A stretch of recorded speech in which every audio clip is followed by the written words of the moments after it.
Welcome to the news now from the Belmont Journal. I'm your host, Mike Crowley, and Lisa Gibalerio of the Wayside Youth and Family Support Network joins us today.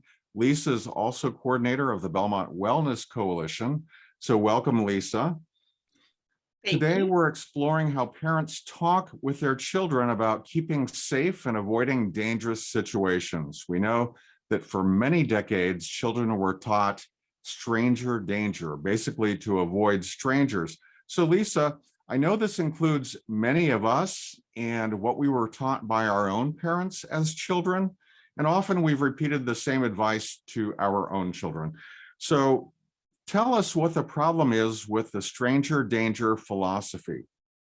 So Mike, it has some good underlying messages in it. However, it needs to be adjusted.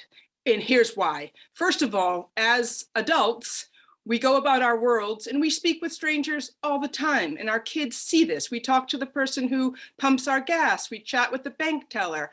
And so kids are immediately seeing that there's a mixed message here. Well, mom and dad are talking to this stranger. Why can't I? And so, So there's an inconsistency, number one. Much more important than the inconsistency is the fact that it is not strangers, statistically speaking, who end up harming our children. It is much more often people the children know. It is a coach somewhere down the line, an uncle somewhere down the line. So it sends a message that it's strangers who are out to harm kids, when the harm often comes from people who are in the kids' lives.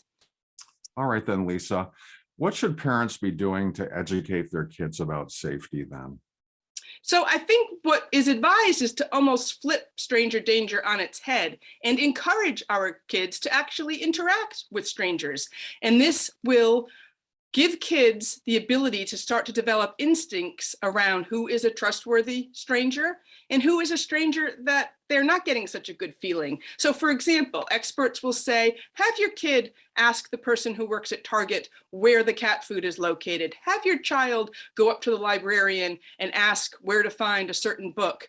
And then they will begin to develop some skills around detecting real danger, where they have feelings of uncomfort versus perceived danger. Again, most of the time, they should not be avoiding strangers, but rather strangeness. So it sounds, Lisa, like we're expecting our kids to hone their instincts around strangeness. And I have to tell you, it seems a little bit elusive and a hard thing to teach. Yeah, I agree.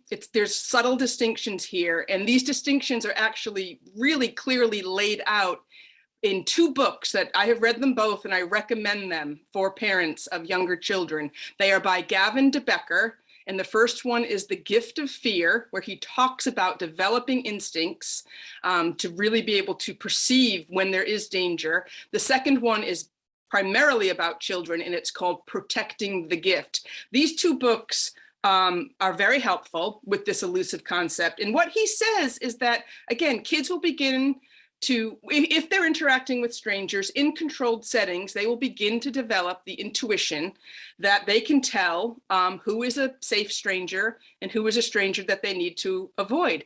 But I want to bring up another important point, Mike, which is that after years and years and years of having this stranger danger, which basically says do not talk to strangers, this education, it just doesn't work. Studies have shown where kids receive stranger danger education, and then these same kids that week are taken out to a park where an adult who is an actor, but an adult will approach the kids and ask for help finding the lost puppy. And within 35 seconds, these same kids will follow that adult to go help them find the puppy, while meanwhile their parents are watching from afar, absolutely horrified. So stranger danger in and of itself just doesn't work. So point of clarification then, should parents be warning their children that some adults could harm them? Absolutely, absolutely. For example, I told my own kids that an adult will never need your help. So if an adult asks you for help that you don't know, a strange adult asks you to help find the puppy, asks you to help move something into their house, that you say no and get away. So yes, there are instances where kids antenna should be raised and that they should get out of the situation. But that is very different from the message of never talk with strangers. But yes, to say some strangers may intend harm, that's perfectly okay. So bottom line, Lisa, the old advice about how we talk to our kids about strangers doesn't really work, and we have to help our kids develop the skills to identify situations in which some adults may intend harm while most do not. Does that sum it up?